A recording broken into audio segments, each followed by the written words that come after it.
Bonjour à tous, bienvenue dans cette série de petites vidéos pour vous aider à vous reconnecter à votre corps, à travers bien sûr le yoga. Aujourd'hui, on va aborder l'importance de faire bouger cette colonne vertébrale, garder la mobilité de cette colonne vertébrale. Alors, pour vous permettre de comprendre un petit peu comment tout cela fonctionne, une colonne vertébrale, ça peut faire plusieurs mouvements, d'accord? On peut faire des flexions et des extensions. On peut faire des flexions latérales ou étirements latéraux et on peut lui faire des rotations. Ok?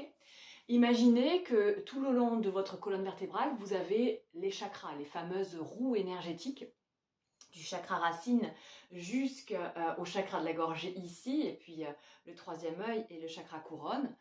Donc partez du principe que si quotidiennement déjà vous faites bouger cette colonne vertébrale, vous permettez à ce que l'énergie circule dans cette zone-là. C'est aussi la zone donc, du système nerveux qui relie le système nerveux central au niveau du cerveau et de la moelle épinière, évidemment. Donc c'est une zone stratégique. Donc gardez bien en tête que si vous ne faites pas bouger cette zone-là, si du coup vous ne créez pas non plus de mobilité dans le bassin, eh bien les énergies vont avoir tendance à rester bloquées. Et évidemment, c'est propice à tous les petits dysfonctionnements et déséquilibres au niveau énergétique, au niveau des éléments aussi, que l'on se réfère à la médecine traditionnelle chinoise ou indienne. Voilà. Alors je vais vous donner les 3 types de mouvements que je fais faire à tous mes élèves en échauffement de chacun de mes cours de yoga collectif. Libre à vous de les faire chez vous, tranquillement, à votre rythme, un petit peu chaque jour, ça ne demande pas beaucoup de temps, et vous verrez que ça va redonner une dynamique, et ça va vous permettre de vous reconnecter à cet alignement. Ok ? Allez, donc pour commencer, vous allez vous installer donc soit à genoux pour ceux qui le peuvent, mais tout le monde ne le peut pas, soit vous pouvez garder vos jambes devant, tendues, ou même encore fléchies, ou même pour ceux et celles qui aiment bien se mettre en tailleur, ici, ou en demi-lotus, enfin vous voyez, il y a plein de positions. En fait, il y en a pour tout le monde. Que vous soyez mobile ou que vous ne soyez pas mobile, que vous soyez débutant ou que vous soyez avancé.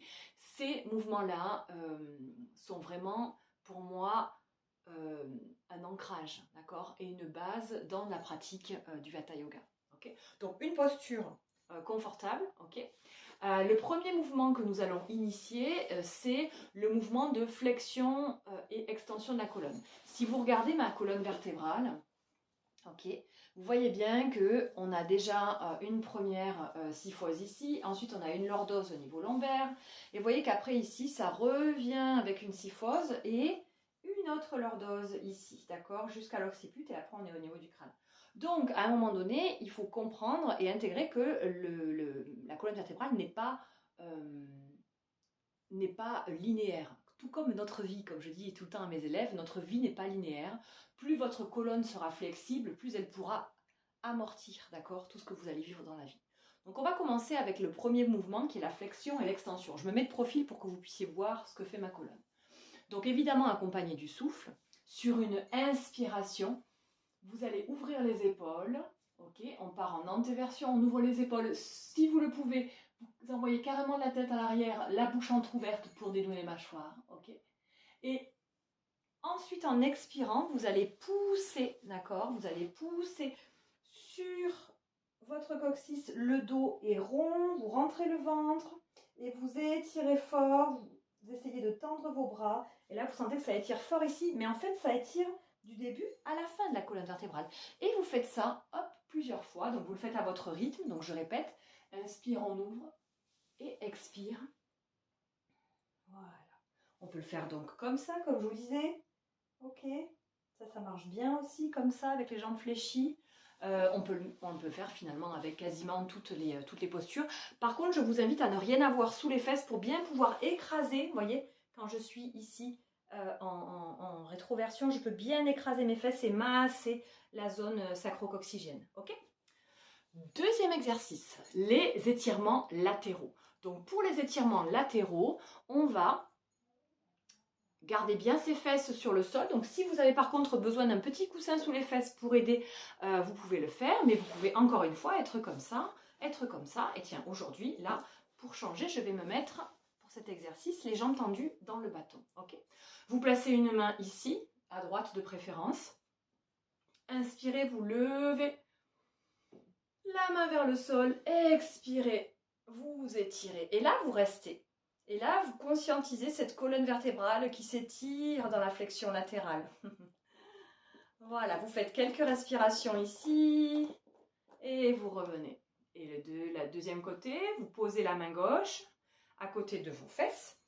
Vous inspirez, vous levez le bras droit. Et puis, vous allez chercher la flexion latérale.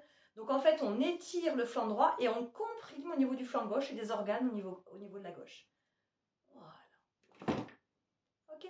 Et ça, bien sûr, en respirant et on essaie de rester un peu. Si vous avez mal aux épaules, évidemment, vous pouvez faire pareil en gardant la main sur la hanche, d'accord? Il y a pas, il y a toujours, comme je dis toujours, il y a des plans A, des plans B, des plans C, ok? Comme ça et comme ça. Troisième exercice, la rotation axiale. Donc, comme je dis toujours en cours, imaginez que votre bassin, vos fesses, c'est la base d'un escalier en colimaçon, ok? Donc, si c'est la base d'un escalier en colimaçon, elle doit rester bien posée dans le sol. Et c'est au-dessus du colimaçon qu'on va essayer de faire cette rotation sur son axe à la colonne.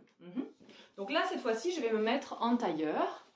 Voilà. Mais on peut se mettre toujours, encore une fois, comme ça marche bien aussi, puisque vous voyez, on va partir et on va céder du coup du genou pour bien ouvrir. Il y en a aussi qui se mettent de cette manière-là. Donc, une jambe tendue, ok, et une jambe fléchie, passée par-dessus l'autre. Voilà, donc il y a pas mal d'options. Les règles pour les torsions. 1. Vous commencez toujours à droite pour respecter le sens de circulation du côlon. 2. Vous placez votre dos bien droit. Et 3, et je sais c'est le plus difficile, vous essayez quand vous tournez de rester le ventre bien rentré, ok, bien engagé, pour qu'il y ait vraiment un automassage au niveau des viscères. Ok, je me mets de profil, regardez ce que ça donne. Hop, voilà. Donc, on passe la main gauche sur l'extérieur de la cuisse droite, on se grandit, on se met bien droit, on engage les abdos, très dur pour certains, courage, inspirez, expirez, on ouvre l'épaule droite. Alors, pareil, s'il y en a qui ont des problèmes de cervicales, je ne vous demande pas d'aller jusqu'ici, vous voyez. Par contre, vous pouvez très bien travailler surtout au niveau de l'épaule et on respire. On respire, on reste. Si on peut rester au moins 6 respirations dans la posture, ça sera bien, puisque plus longtemps vous resterez dans une posture, plus vous pourrez en observer les effets thérapeutiques.